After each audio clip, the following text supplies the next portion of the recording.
My dear friends of the secondary school third year, welcome back to our TV Educational English program. Today, my dear friends, let me introduce my colleague, Caroline Magdi طوبيا. Hello, Mr. Muhammad. Hello, Mr. Caroline. Hello, my dear students. Today, we are going to have more and more of information together. Today, we have our text of Travels with My Aunt. Not only that, we also have some vocabulary to take, we have exercises, and we have our grammar. Today, our grammar is about conjunctions. Conjunctions are the words that link. They are very important. Please be with us and get prepared. Let's start.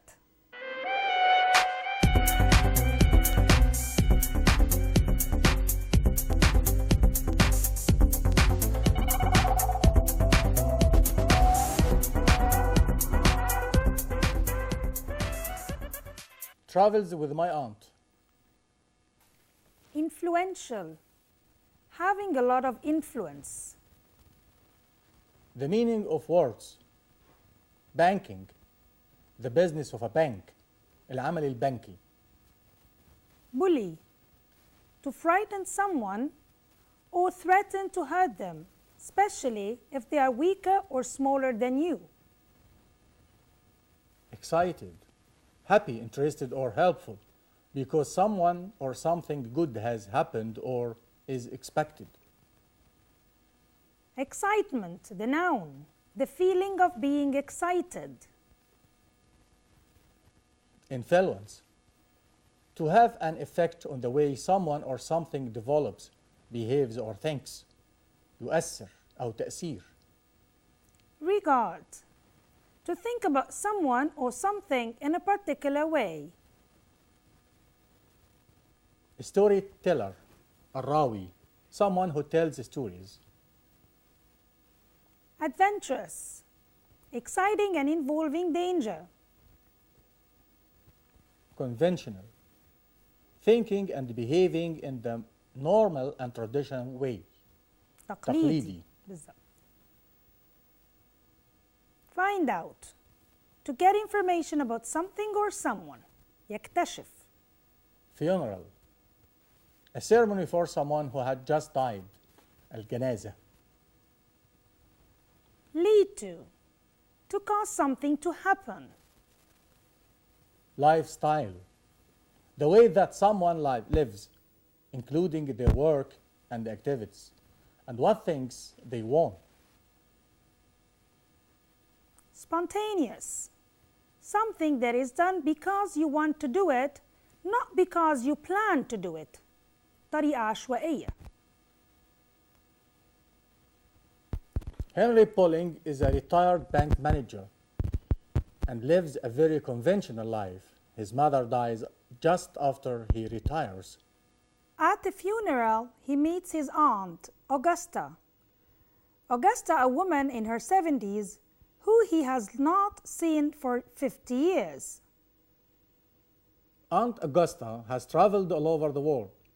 From everything she says, it's obvious that Augusta has lived an adventurous, unconventional life.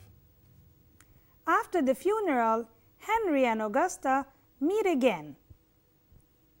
And despite having very different personalities, they got on well. Augusta tells Henry things about his family that he never knew. Augusta then persuades Henry to go traveling with her. At first, 2 places in England, but gradually to more exciting destinations. Until now, Henry has lived a quiet life. Most of the people he knows are bank customers or colleagues.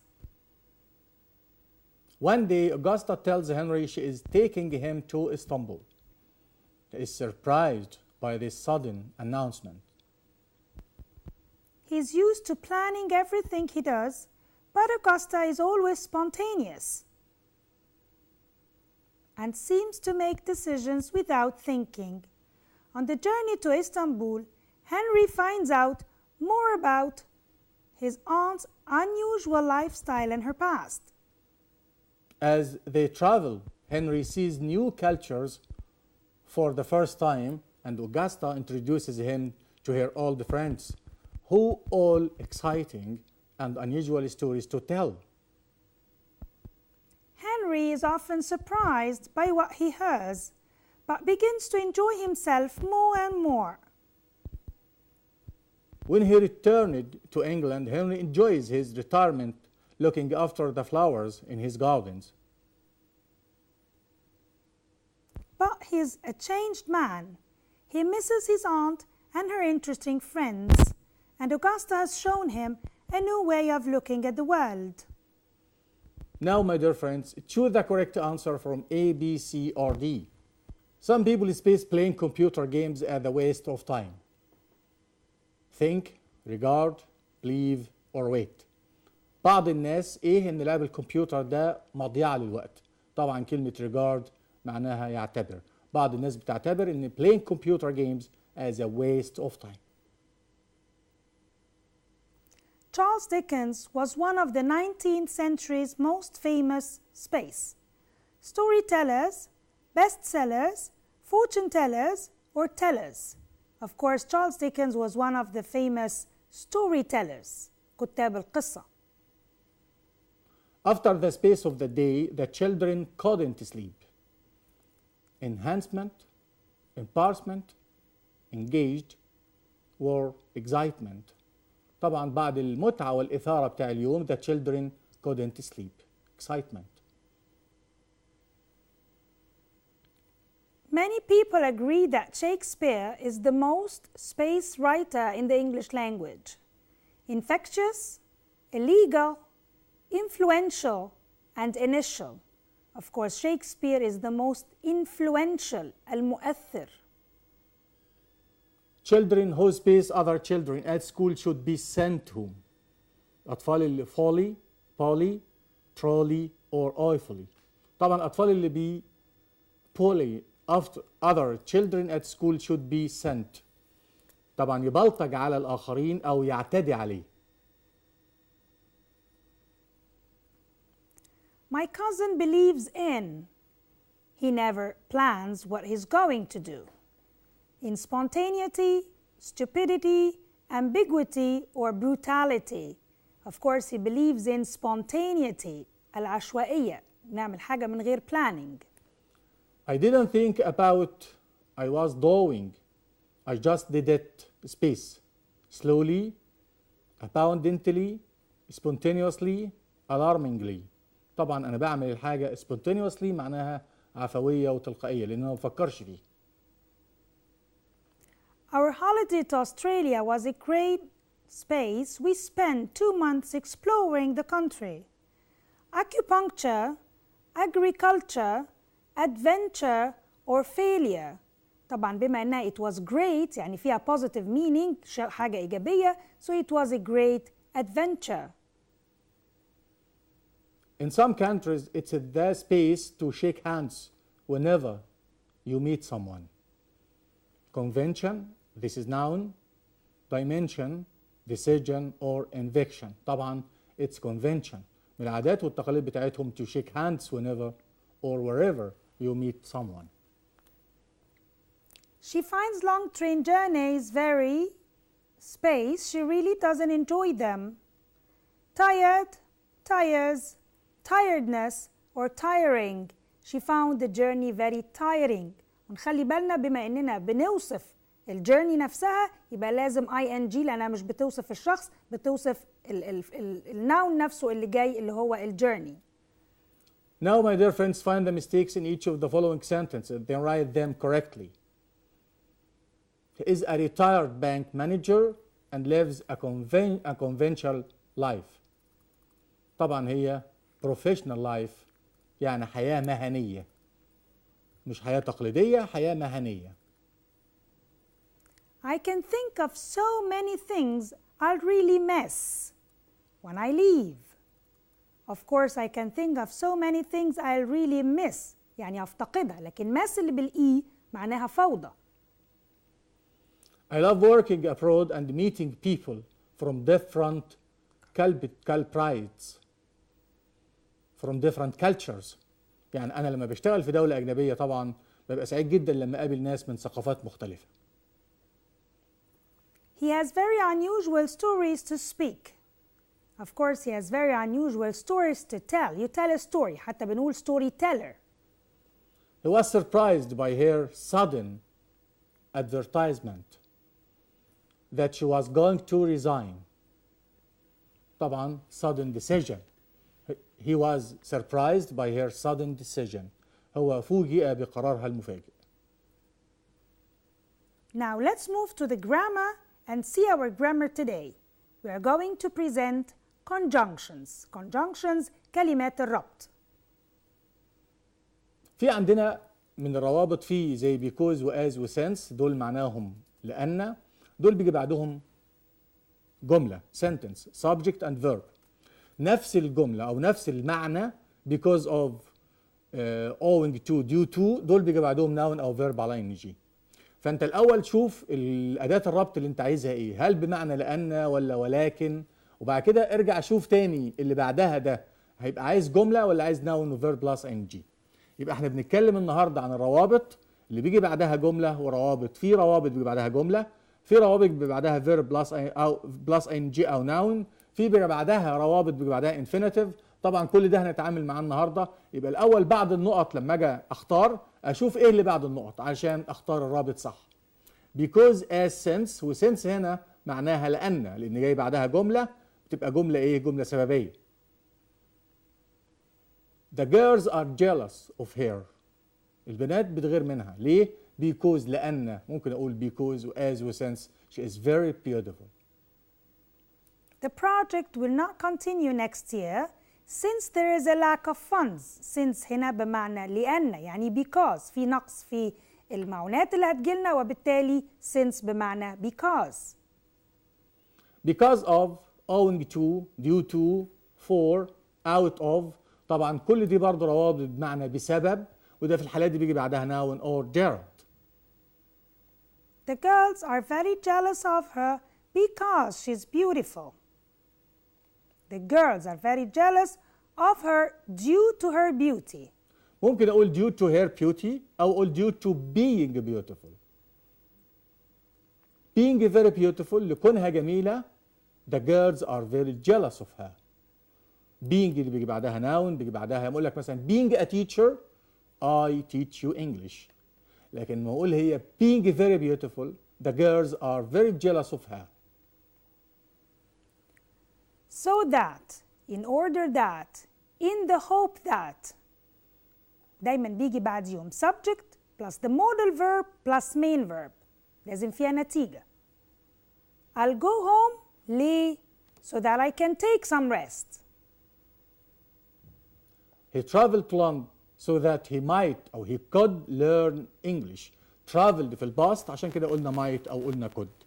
لكن لو كانت travels مضارع فبنقول may أو بنقول can. Besides plus the verb plus ing. Besides going shopping, we visited some friends. In addition to. In addition to بيجي بعدها noun أو verb plus ing. لكن in addition بس بتساوي كلمة and، يعني بيجي بعدها جملة ممكن. فلما أقول in addition to going shopping we visited some friends أو we visited some friends in addition to going shopping.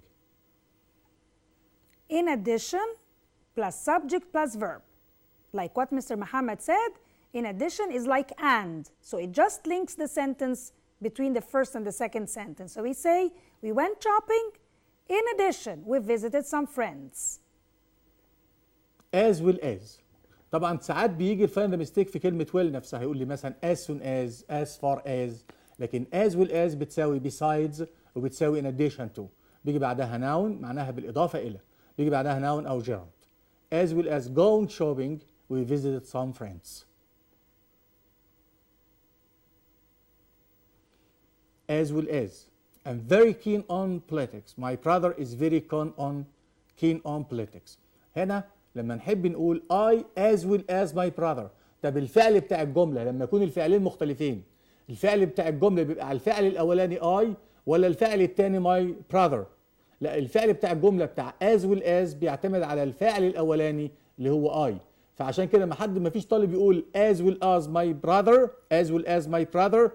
عشان my brother، لا عشان I، فبتيجي برضه find the mistake. as well I, as well as my brother, am very keen on. Not only and but also.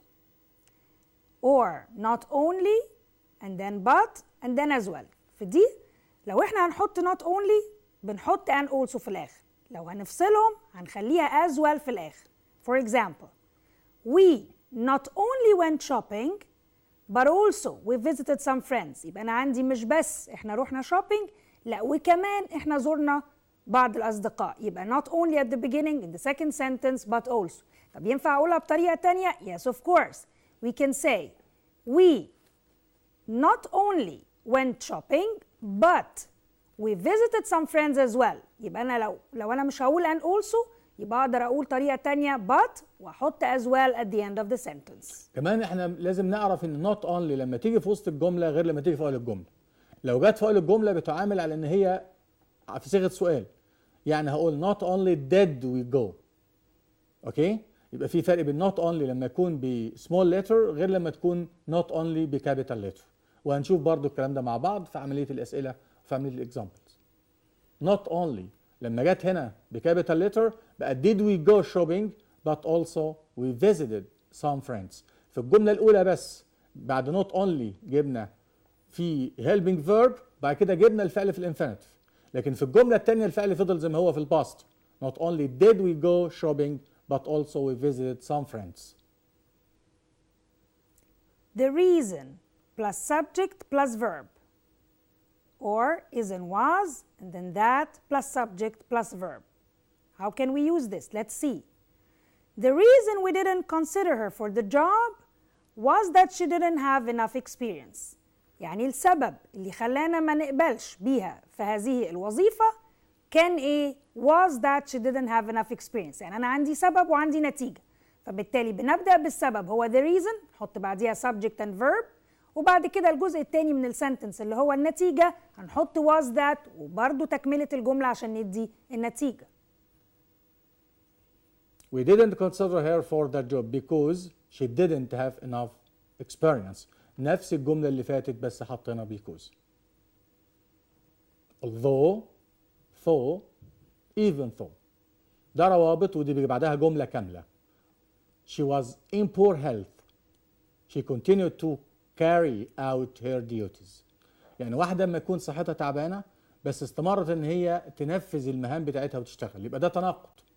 طب أداة الربط هقول ايه؟ هجيب بعدها الجملة الرئيسية، الجملة الرئيسية بتاعتي ان she was in poor health. هقول although she was in poor health she continued to carry out her duties. لكن لو عايز استخدم but هجيب في الجملة الاعتراضية. أقول she was in poor health but ولكن she continued to carry out her duties. يلا نشوف مع بعض. Although she was in poor health she continued to carry out her duties. although هنا جاء بعدها جملة.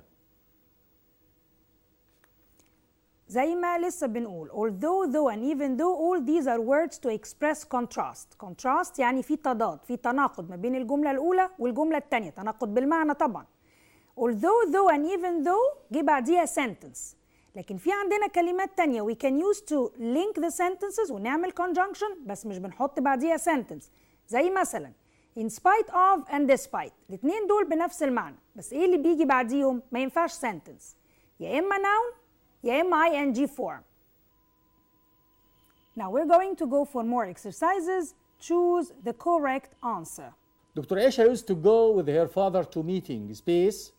She learned to write and read. الجملة دي جاية من التكست بالظبط. To which, by which, at which ولا for which. طبعا هنا في الاجتماع نفسه يبقى at which she learned to write and read. This is the waiter space serves food in this restaurant. Who, which, who apostrophe s, or whose. Of course, this is the waiter who serves food.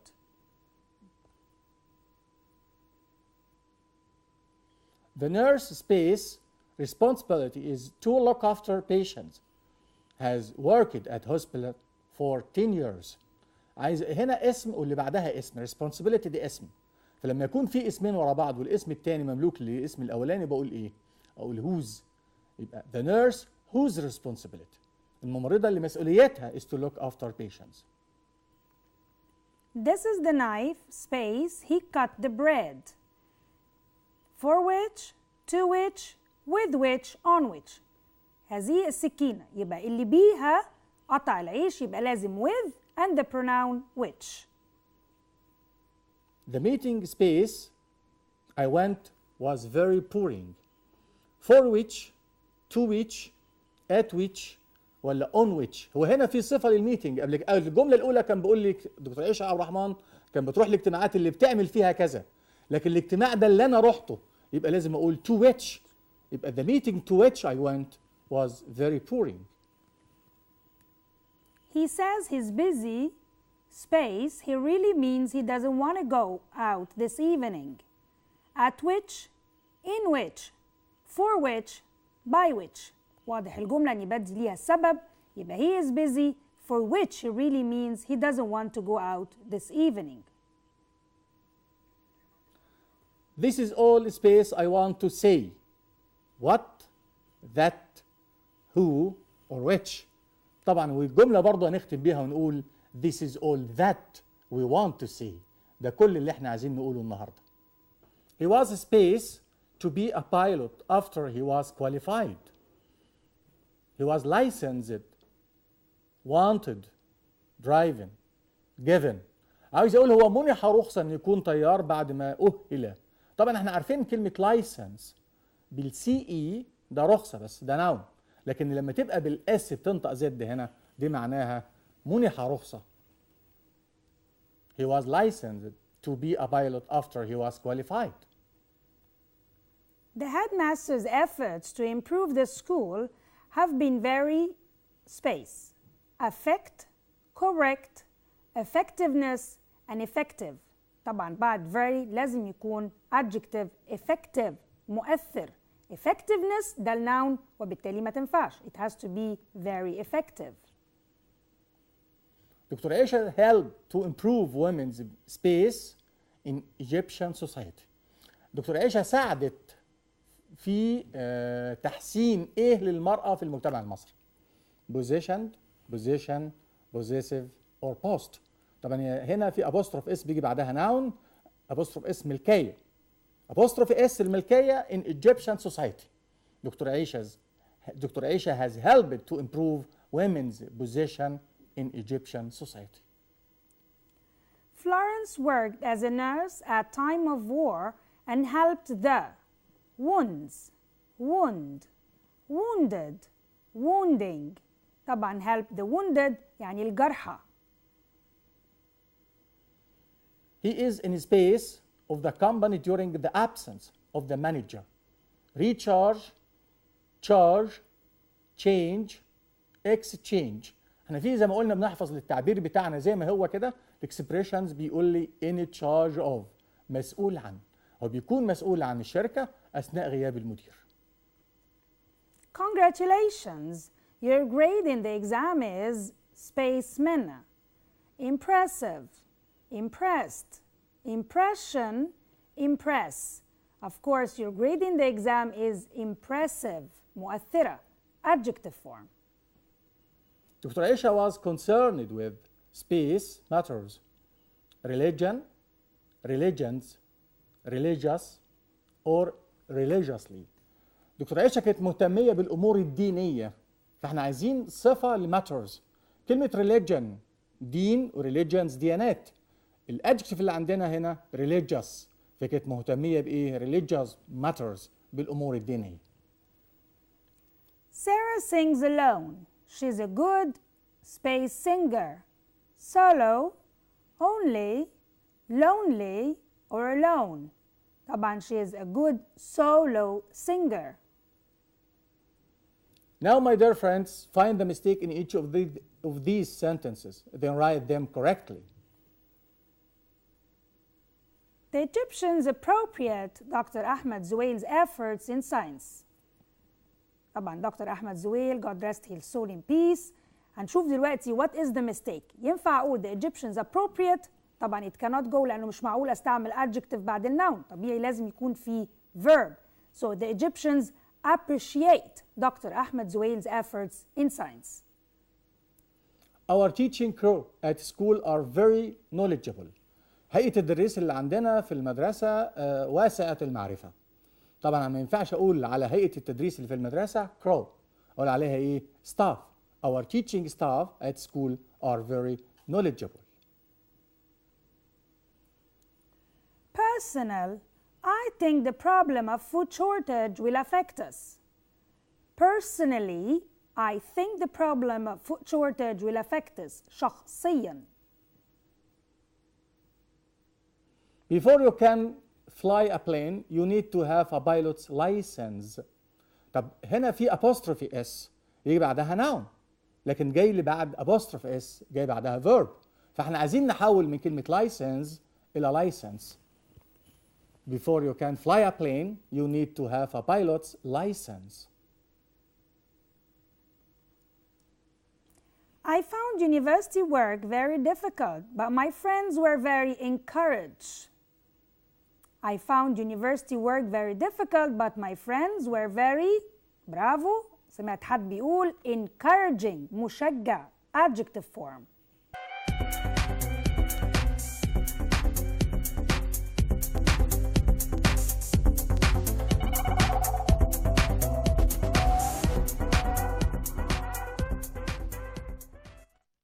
Thank you, my dear friends. We come to the end for this episode today. Thank you and wait for us the next time. My dear student, hope you have enjoyed and benefited from our lesson today. We had a lot to introduce to you next time, so please don't forget our time. Be waiting for you. Thank you and goodbye. Thank you.